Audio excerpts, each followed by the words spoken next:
శ్రీదేవి భాగవతము 7వ స్కందం 15వ రోజు. వ్యాసుడు జనమేజయుడికి దేవి భాగవతాన్ని ఇలా వివరిస్తున్నాడు. మాందాత, కువలాశ్వుడికి దృఢాశ్వుడు, అతనికి హర్యశ్వుడు, అతనికి నిశుంభుడు, అతనికి బర్హణాశ్వుడు, అతనికి కృశాశ్వుడు కలిగారు. కృశాశ్వుడు ప్రసన్న జిత్తును కన్నాడు. ఆయన యవనాశ్వుణ్ణి కన్నాడు. ఆ యవనాశ్వుడి కొడుకే మాందాత. ఇతను తల్లి కడుపున కాకుండా తండ్రి కడుపున పుట్టాడు అని వ్యాసుడు చెప్పగానే అదెలా జరిగింది విస్మయంతో అడిగాడు రాజు. అప్పుడు వ్యాసుడు ఇలా మొదలుపెట్టాడు. చాలా కాలం సంతానం లేదు యవనాశ్వుడికి. అందుచేత మునులను ప్రార్థించగా వాళ్ళు కరుణించి అతని చేత యజ్ఞం చేయించారు. ఒక నీటి కడవ మంత్రించి పెట్టారు. అందులో నీళ్లు తాగితే సంతానవతులు అవుతారు. రాణుల కోసం ఉంచిన మంత్ర జలమది. ఓ రాత్రివేళ దాహంతో ఉన్న యవనాశ్వుడు పరాకున ఆ నీళ్లు తాగేశాడు. దానితో తనే గర్భం ధరించాడు. 10 నెలల తర్వాత అతని కడుపు కుడిడొక్క చీల్చి కొడుకును బయటకు తీశారు. అయితే బిడ్డకి పాలెవరిస్తారు అన్నది సందేహం. ఇంద్రుడొచ్చాడు. నేనిస్తాను అన్నాడు. చూపుడు వేలు బిడ్డ నోట పెట్టాడు. అదే స్తనమైంది బిడ్డకి. ఆ కుర్రవాడే మాందాత. అతనికి పురుకుత్సుడు, ముచికుందుడు అని 2 కుమారులు కలిగారు. పురుకుత్సుడి కొడుకు అరణ్యకుడు, అతని కొడుకు బృహదస్వుడు, అతని కొడుకు హర్యస్వుడు, అతని కొడుకు త్రిధన్వుడు, అతని కొడుకు అరుణుడు, ఇతని కొడుకు సత్యవ్రతుడు. త్రిశంకుడైన సత్యవ్రతుడు. సత్యవ్రతుడు ఒకనాడు పెళ్లిపీట మీద నుంచి బ్రాహ్మణ కన్యను అపహరించిన కారణంగా చండాలుల మధ్య బతకమని శాసించాడు తండ్రి. సత్యవ్రతుడు అలాగే వెళ్ళిపోయి చండాలుల మధ్య తిరగడం ప్రారంభించాడు. కానీ ఎందువల్లనో తనకి గతి వశిష్ఠుడి ప్రేరణే కారణమని అపోహపడ్డాడతను. కడుపులో వశిష్ఠు మీద కోపంగా ఉండేది. ఇదిలా ఉండగా ఆ ప్రాంతాలనిటా కరువు పట్టుకుంది. విశ్వామిత్రుడు తనకేం పట్టనట్లు తపస్సులో కూర్చున్నాడు. అతని భార్య పిల్లల్ని ఎలా పెంచాలో తెలియక కొడుకుని అమ్మకానికి పెట్టింది. అది తెలిసిన సత్యవ్రతుడు ఆమెకు అభయాన్ని ఇచ్చాడు. వారి ఆహారానికి బాధ్యత తాను స్వీకరించి ప్రతిరోజు వేటాడి ఆ మాంసాన్ని ఆశ్రమం పక్క చెట్టు మీద ఉంచేవాడు.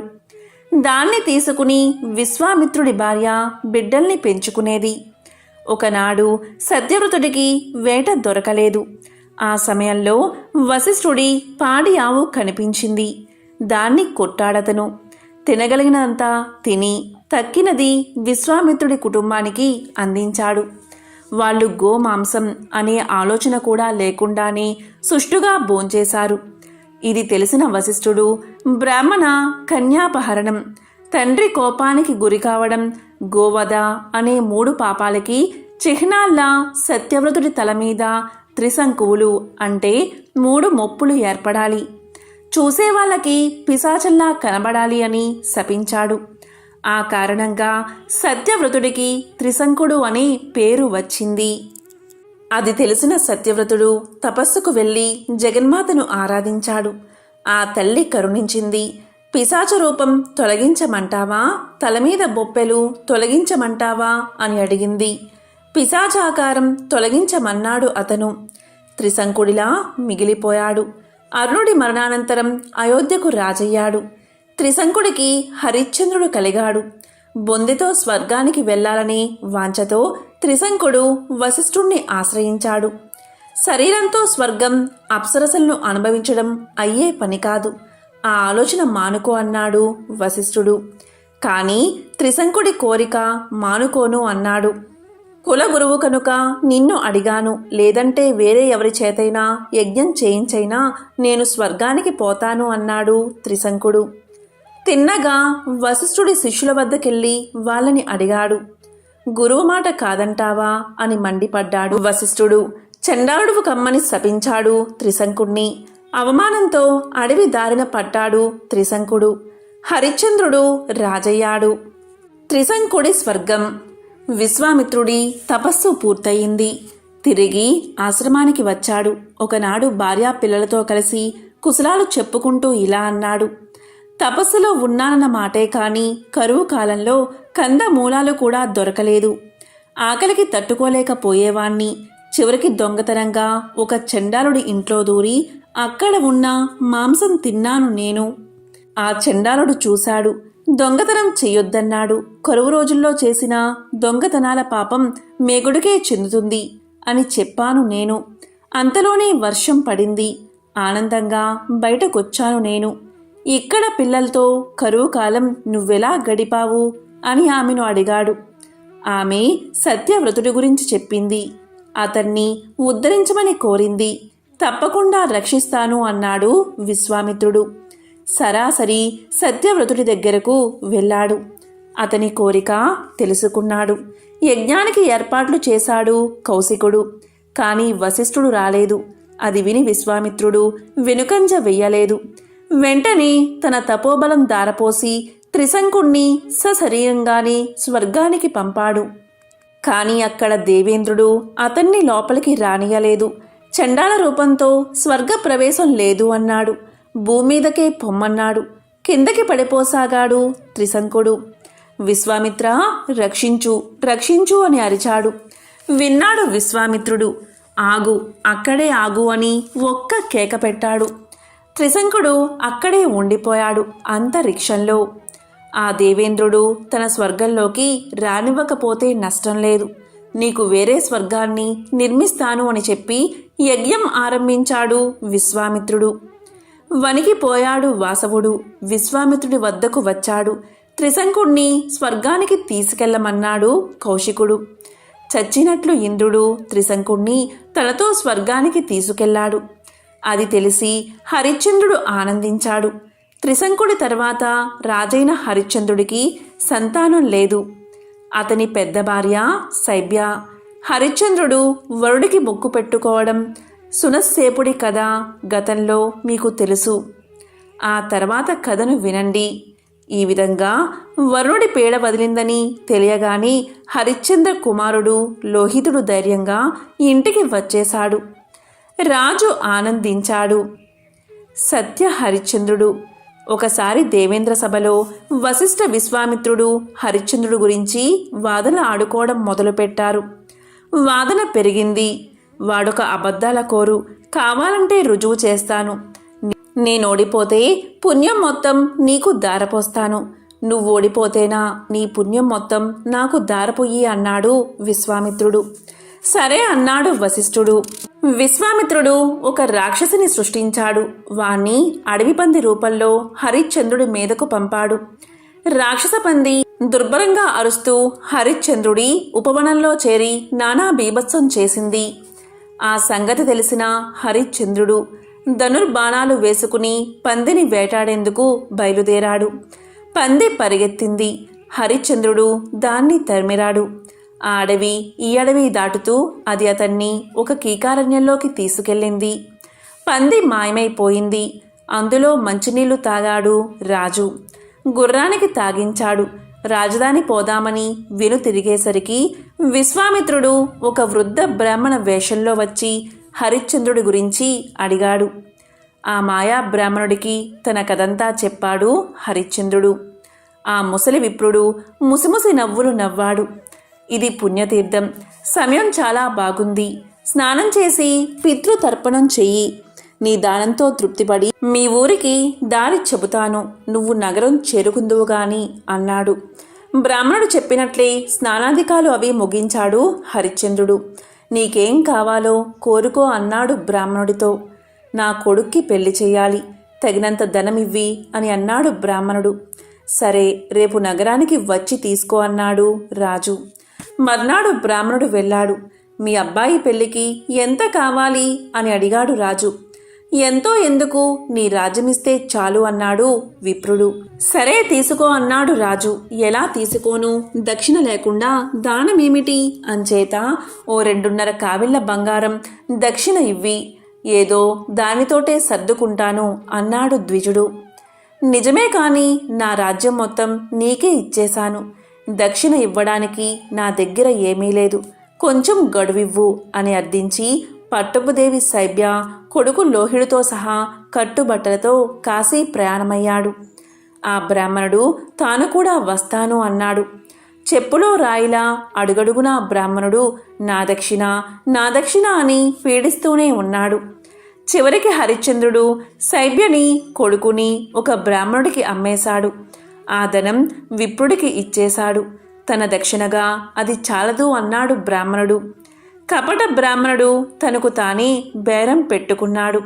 హరిశ్చంద్రుడు చండాల రూపంలో ప్రవేశించాడు ధర్మదేవత. నేను కులానికి మాలని పేరు ప్రవీరుడు, నేనిన్ను కొంటాను, ధర ఎంత అన్నాడు చండాలుడు. అంతలోనే కలగజేసుకున్నాడు విప్రుడు. బంగారం ఇస్తానంటే చేదా, అమ్ముడు పోయి నా దక్షిణ పూర్తి చెయ్యి అని హరిశ్చంద్రుడితో పలికాడు. అప్పుడు హరిశ్చంద్రుడు ఇలా పలికాడు, అయ్యా, సూర్యవంశ క్షత్రియుణ్ణి, మరీ చండాల సేవ చేయలేను. కావాలంటే మీ బంగారం ప్రాప్తికి మీరే సేవలు చేయించుకోండి అన్నాడు హరిశ్చంద్రుడు. సరే, నా సేవకుడివైతే నేను చెప్పినట్లు చెయ్యాలి. నోర్మూసుకుని పడుండు అని ఓయి చండాలా, వీడికెంత ఇస్తావు అన్నాడు. ప్రయాగ దగ్గర 10 యోజనాల భూమింది నాకు, మొత్తం రత్నాలు పరిపించి ఇచ్చేస్తాను చండాల ప్రవీరుడు చెప్పాడు. ఉన్న పలంగా రత్నాలు గట్రా మాయా భూసుడి ముందు కుప్పపోశాడు. విశ్వామిత్రుడు అవి మూట కట్టుకున్నాడు. నీ రుణం తీరిపోయింది హరిశ్చంద్ర అంది ఆకాశవాణి. దేవతలు అతనిపై పూల వర్షం కురిపించారు. చండాల ప్రవీరుడు హరిశ్చంద్రుణ్ణి తనతో తీసుకెళ్లాడు. ముందు అమ్ముడు పోతానని చెప్పి తర్వాత అమ్ముడు పోను అన్నావు, ఇంకెప్పుడు అబద్ధమాడకు అంటూ అతన్ని కొట్టాడు, బందీఖానాలో పెట్టాడు. 4 రోజుల తర్వాత బయటకి తీశాడు. కాశీకి దక్షిణ వైపు పెద్ద శ్మశానముంది. అదంతా మనదే. అక్కడ కాపలా ఉండి సవాల పన్ను వసూలు చెయ్యి. క్షణం కూడా అక్కడి నుంచి కదలకూడదు. ఈ దుడ్డు కర్ర పుచ్చుకుని వెళ్ళు. ఈ దుడ్డు మహానుభావుడు ప్రవీరుడు గారి దోహం అని అరుస్తూ ఉండు అని చెప్పాడు చండాలుడు. హరిశ్చంద్రుడు వల్ల కాట్లో చేరాడు. కాలం నడుస్తుంది. లోహితుడు ఒకనాడు బ్రాహ్మణుడికి సమిదలు తేవడానికి అడవికి వెళ్ళాడు. తిరిగి వస్తూ ఉండగా విశ్వామిత్రుడి మాయ వల్ల ఒక తాచుపాము కరిచి చనిపోయాడు. తోటి కుర్రాల ద్వారా ఈ సంగతి తెలిసిన శైబ్య గర్భశోకంతో గడగడలాడిపోయింది. బ్రాహ్మణుడు ఆమెను శవం దగ్గరకు పోనివ్వలేదు. ఇంటి పనులన్నీ చేయించుకుని రాత్రయ్యాక వదిలాడు. తెల్లవారుజాముకల్లా వచ్చేయాలని చెప్పాడు. ఆ అర్ధరాత్రి కొడుకు శవం దగ్గర ఏడవసాగింది శైబ్య. ఆమె దుర్భర గర్భశోకాన్ని విని వచ్చి చూపిన నగర పాలకులు పిల్లల్ని తినే పిశాచంగా భావించారు ఆమెని. బలవంతంగా లాక్కెళ్ళి ప్రవీరుడికి అప్పగించారు. చంపేయమని చెప్పారు. ప్రవీరుడు ఆమె జుట్టు పట్టుకుని తల గుంజుకు కట్టాడు. ఉరివేసిన తాళ్లతో వళ్ళు ఊనం అయ్యేలా కొట్టాడు. చివరగా హరిశ్చంద్రుణ్ణి పిలిచి అతని చేతికి కత్తినిచ్చి దీని తలను నరికేయ్ అన్నాడు. ఆమె తన భార్య అని హరిశ్చంద్రుడికి తెలియదు. అతడు తన భర్తే అని శైబ్యకు తెలియదు. ఆమె అతనికి నమస్కారం చేసి, నాదో మనవి, ఊరి బయట కొంచెం దూరంలో నా కొడుకు శవం పడి ఉంది. దాన్ని కర్మకాండ చేసే వరకు గడువిచ్చి అప్పుడు చంపు అంది శైబ్య. అంగీకరించాడు హరిశ్చంద్రుడు. శవాన్ని తెచ్చింది శైబ్య. పైగుడ్డ తొలగించి చూశాడు హరిశ్చంద్రుడు. అతని నవనాడులు కుంగిపోయినట్లయిపోయింది. కొడుకు శవాన్ని శైబ్యని గుర్తించాడు హరిశ్చంద్రుడు. భర్తని పోలిక పట్టింది శైబ్య. కొడుకు శవంతోటే అగ్ని ప్రవేశం చేయడానికి నిర్ణయించుకున్నారు. ఆ భార్యాభర్తలు చితి పేర్చారు. జీవితానికి చివరిసారిగా భావించి జగదాంబ పరాశక్తి, శతాక్షి, జగద్రక్షకి అయిన శ్రీదేవిని ప్రార్థించారు. చితిలో దూకబోతున్న వారిని ఆగండి ఆగండి అని వారిస్తూ ధర్మదేవతను ముందించుకుని దేవతలతో సహా వచ్చాడు దేవేంద్రుడు. వాళ్ళంతా హరిశ్చంద్రుడి మరణాలను పొగిడారు. ఇంద్రుడు లోహితుడి మీద అమృతం కురిపించాడు. శైబ్య హరిశ్చంద్రుల్ని స్వర్గానికి ఆహ్వానించాడు. చండాల ప్రభువైన ప్రవీరుడి ఆజ్ఞ లేదంటే కదలను అన్నాడు హరిశ్చంద్రుడు. హరిశ్చంద్రుడు అలా అనగానే పక్కున నవ్వాడు ప్రవీరుడు. ఇలా పలికాడు, ఆ ప్రవీరుణ్ణి నేనేనయ్యా, త్రిశంకుమార.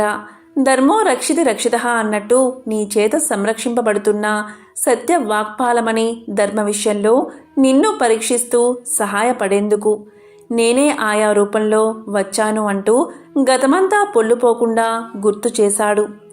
నీ కొడుకుని అయోధ్యకి రాజుగా అభిషేకించు, ఇంద్రుడి ఆహ్వానాన్ని అంగీకరించు అని సలహా ఇచ్చాడు. ధర్మదేవత యొక్క హితబోధలో హరిశ్చంద్రుడు స్వర్గస్థుడయ్యాడు. అందరూ అయోధ్య చేరారు. రాజ్య బాధ్యతలు పుత్రుడికి అప్పగించి అయోధ్య పౌరులు చూస్తూ ఉండగానే హరిశ్చంద్రుడు శైబ్య స్వర్గానికి వెళ్ళిపోయారు. శ్రీదేవి భాగవతం 7వ స్కందం 15వ రోజు పారాయణం సంపూర్ణం.